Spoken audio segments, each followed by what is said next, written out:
Are you out of baking soda? Often. Yeah, no buttermilk? Yep. It happens. Don't panic. Don't panic. If your recipe calls for an ingredient that you don't have, you can substitute. Joining us now with his chef secrets on food substitutions is personal chef Bill Collins from chefbill.com. Chef Bill, always nice to have you here. It's always great to be here. Sharing your secrets. So we're talking about food substitutions. Yes, because very often, see, there's a rule of thumb in cooking. There's a phrase called mise en place, meaning things in place. And that means what chefs do is before you start making the food, you put all the ingredients out and then you have everything and you make the food. However, it doesn't always work out that way because sometimes you might be convinced, I know I've got fresh basil in the fridge or in the garden, or you go out shopping, you forget to get it, some combination, or at the last minute, hey, I want to make something and I know I have the ingredients. So what do you do if you don't have all of the ingredients? Substitute. And I've got some substitutions here to show you so you can still go on cooking without having to run out to the supermarket again. That does happen to me a lot. I look at a recipe and there's one thing I don't have and I say, oh, I'll skip it, I'll have to make something else. So it's nice to know that there are things I can do to still make life easier and make that meal that I wanted to make. Oh, absolutely, because as a professional chef, when I'm working with clients, I have only once in all these years forgotten an ingredient. However, when I'm at home, it kind of happens fairly regularly. So it's one of those things. Recipes have 20 ingredients on them, you're bound to not have one. Exactly. So yeah, it was this more acidic things over here. And that's exactly it, because a lot of times a recipe calls for lemon juice or lime juice.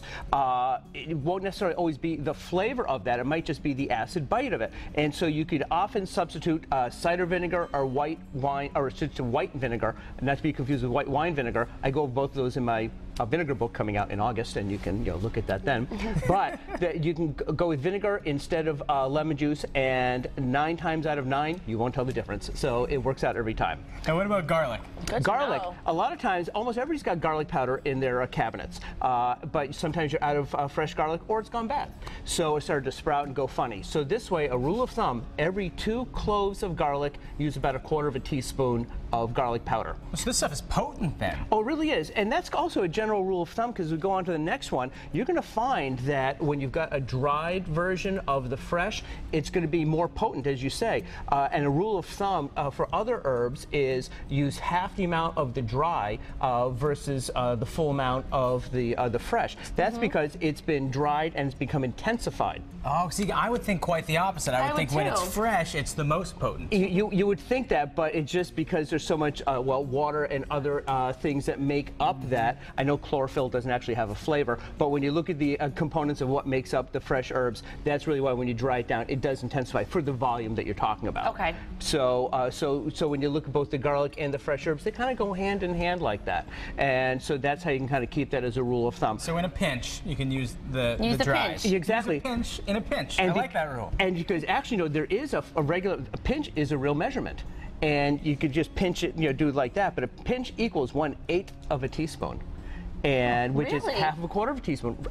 That really is an ingredient. Pinch. But what if everyone's pinch is different? No? Well, we should have a contest and measure the biggest pinch. Biggest pinch. That's for another day. Another time. What do we have here? We have the onion world right here, because very often, if a recipe might call for scallions or green onions, as they're also called, or chives or onions, you can often use them interchangeably, especially if they're going into a sauce or a fresh sauce. For instance, if you're making a tartar sauce, or if you're making a remoulade, which is a little bit spicier than a regular tartar sauce, often it calls for scallions or the chives to give it some color. If you don't have those, you can use a regular onion. I'm so glad you just said that. So many times I skip recipes because I have a bag of yellow onions in my basement, but I don't have green onions or scallions or chives. Exactly. But I can still do it. Vast majority of the time, because one of the things these really give the advantage of, they're all going to have varying intensities of onion flavor, but one reason I like using scallions and chives is it gives it color and some oomph and zip to it. So that really works out well too. So yes, so you can keep on making that recipe. You don't have to worry about that. Good to know. Over here, I see something that doesn't really do it for me. Anchovy paste. Yes, and the reason I brought these, because most people will run screaming out of the room when you say the word anchovy. I'm guessing you're one of those people. Yep. And however, Caesar salad. I know. It's in Caesar salad. And so that's the great thing. However, when you make your Caesar dressing, I don't tell people always that it's in there. I don't sneak it in on them. But if they don't care, if they don't say anything, I put it in because it gives it such robust flavor. So if you don't want to use or end up not using all of the anchovies, just use a squirt or 2 of the anchovy paste, and it works out beautifully, gives you the color and the saltiness, the zip that you want in a Caesar salad dressing. So that's another way that works. Good. Now, moving on to thickeners. Making your Thanksgiving gravy. You've got the turkey going, you've got the stock, and you want to thicken it. The traditional way is what's called making a slurry. Water, say a cup or two of water, and a couple heaping tablespoons of flour. Well, you don't want to use flour even if somebody's gluten-free. You can go with cornstarch. The difference between the two, they're going to thicken it equally and the same. Cornstarch will give it a little glassine, kind of shiny-ish look, sort of like a lot of Chinese food, because so much Asian cooking has the cornstarch to thicken it. So it's going to thicken it the same, it's going to taste the same, it's not going to add any flavor to it, but it's a one way of thickening it. So often you'll see recipes, especially around Thanksgiving, use flour. You can use cornstarch if you don't have any flour, or you need to be gluten-free. So you can make all these substitutions. All of these are household things you have, and you can continue on and make the recipe you want to make. Chef Bill, thanks. Yeah, I was going to say, you're saving a lot of people's info. evenings there. But later in the show, we're not done yet because we're going to talk about baking substitutions. So don't go anywhere. We're back with personal chef Bill Collins. ChefBill.com is the website. Now we're talking about baking substitutions, because earlier in the show we were talking about substitutions for general recipes, but now we're talking baking. Yes, and some of the things that come up you might have in the house, you might not for the ingredient in the recipe, but we can walk you through if you don't. The most common one that people never ever have is buttermilk. And I don't have it. Because you buy buttermilk for a recipe, you use about a cup of it, and then it goes bad because the rest of it sits in your fridge. That's exactly it. I hate it. And buttermilk is not really a milk with butter added. What it is it's actually the kind of leftovers when they make cream, and it's got a little bit of sourness to it. And it's that acidic, the lactic acid, I'll end the science part in a moment, is what helps your baking rise. So makes your pancakes a little fluffier. But are you going to rush out on a Sunday morning and buy buttermilk or not? So here's what the substitution is. There are two ways you can go. One is you can buy actually a powdered one, keep it in your cabinet forever, and just add that to the dry ingredients with a little bit of milk. But even if you don't want to go out and spend $6, you can just take milk and you just take white vinegar. And what you do is you take, you get a cup measure and you put in a tablespoon of vinegar and you fill up milk the rest of the way. And that way you've got your sour, your acidy milk. Let it sit for 5 minutes and you've made buttermilk. It'll have the same effect on your pancakes and your biscuits as buttermilk will, and you're not throwing out and wasting food. No way. And I do have milk and vinegar in my house, but I don't have buttermilk, so it's good to know what I can do. Exactly. And you're always going to have milk there, and vinegar will never go bad. And what about yogurt? Yogurt, it's almost the same thing. If you've got a recipe, not so much for vinegar, if you've got a recipe that calls for yogurt, and I put yogurt in my pancakes coincidentally, you can take some, you can use sour cream, you can use heavy cream, you can even use cream cheese and put it in the food processor and blend it up real thickly. But going the other way also is if you need some buttermilk also, you can take some yogurt and milk, really thin it out, maybe half and half or a little more than that, and add again a little bit of the vinegar to give you a little bit more body. So just a yogurt substitutions, it doesn't have to be yogurt. You can even put in a little splash of vinegar to give it a little bit of a bite that your baking might call for. So you've got these dairy substitutions that work out real well. Wow, that's great. Now what about baking powder, baking soda? Because sometimes people run out of it.